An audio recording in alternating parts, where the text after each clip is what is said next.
کام record کرنا چاہتا ہوں. اگر اس ملعون اور اس خبیث نمرود کی اولاد تک میری یہ بات پہنچ سکتی ہے تو پہنچا دی جائے. تم نے بہت بھونک لیا اپنی مندر میں بیٹھ کر کے, تم پریس کلب آف انڈیا میں بیٹھ کر کے بہت بھونک لیے, کتے آپس میں اپنی گلی میں بہت بھونکتے ہیں. میرے اس میسج کو اس ملعون تک پہنچا دیں.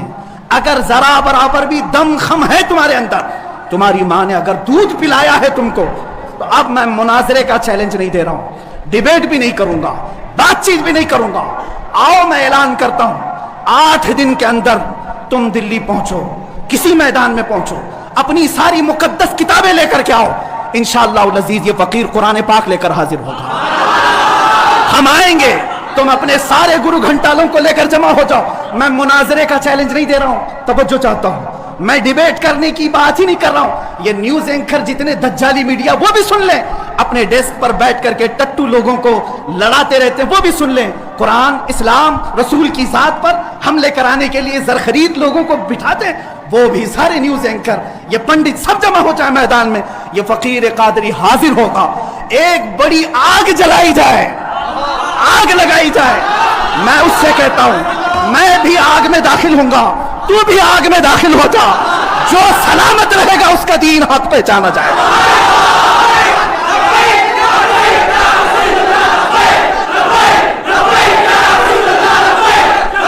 بہت ہو گیا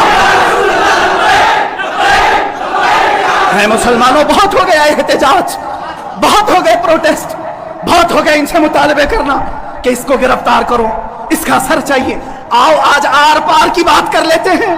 زمانہ گزر گیا, 800 سال ہو گئے. سرکار غریب نواز کو بھی یہی چیلنج کیا گیا تھا. معین الدین حسن چشتی نے ہند میں یہ بتایا تھا کہ جو نبی کا غلام ہوگا وہ آگ میں بھی کود جائے گا.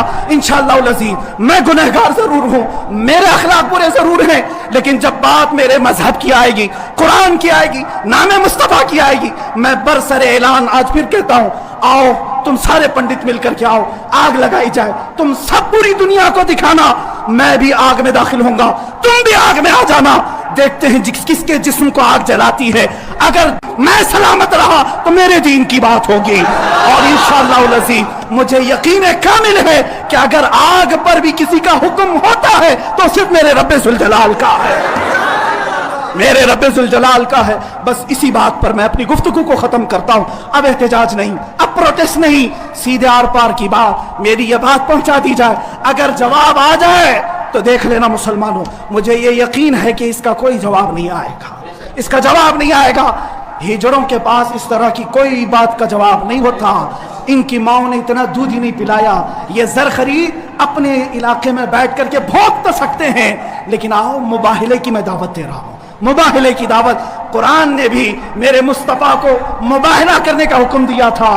جب عیسائیوں نے بہت باتیں کی تو رب تعالیٰ نے فرمایا, اے رسول فقل تعالوا ندعو ابناءنا وابناءکم ونساءنا ونساءکم وانفسنا وانفسکم ثم نبتہل فنجعل لعنت اللہ علی الکاذبین. اے رسول ان کو بلا لیں, آپ اپنے بیٹے بیٹیوں کو لے کر کے آئیں, اپنی عورتوں کو لے کر کے آئیں, اور خود جائیں اور ان سے بھی کہیں کہ تم بھی اپنے بیٹے بیٹیاں لے آؤ, اپنی عورتیں لے آؤ.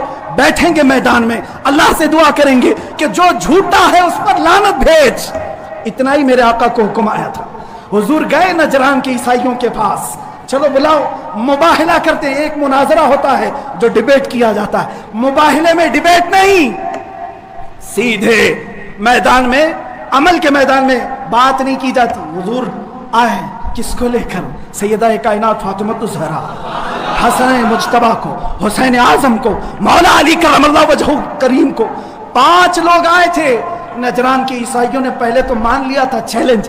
جب یہ نورانی چہرے دیکھے تو عیسائیوں کے ایک بوڑھے پادری نے کہا, اے نادانو کس کو تم نے مباہلے کے لیے بلا لیا؟ اگر اس رسول نے ہاتھ اٹھا دیا تو قیامت تک تمہاری نسلیں باقی نہیں رہیں گی. اور مجھے میرے مصطفیٰ کے اس مباہلے کی برکت سے یقین ہے, لیکن میرے مصطفیٰ کی نسبت میرے ساتھ موجود ہے, میرے پیر و مرشد کی نسبت میرے لیے کافی ہے. انشاءاللہ العزیز مباہلے کے لیے فقیر حاضر ہوگا. جواب آ جائے, اے سنی مسلمانوں انتظار کرو, اب لڑائی آر پار کی ہو جاتی, دیکھا جائے گا کس کا دین حق ہے, کس کی کتاب حق ہے, کس کا رسول حق ہے. اسی بات پر خاتمہ ہوگا. وآخر دعوانا الحمدللہ رب العالمین.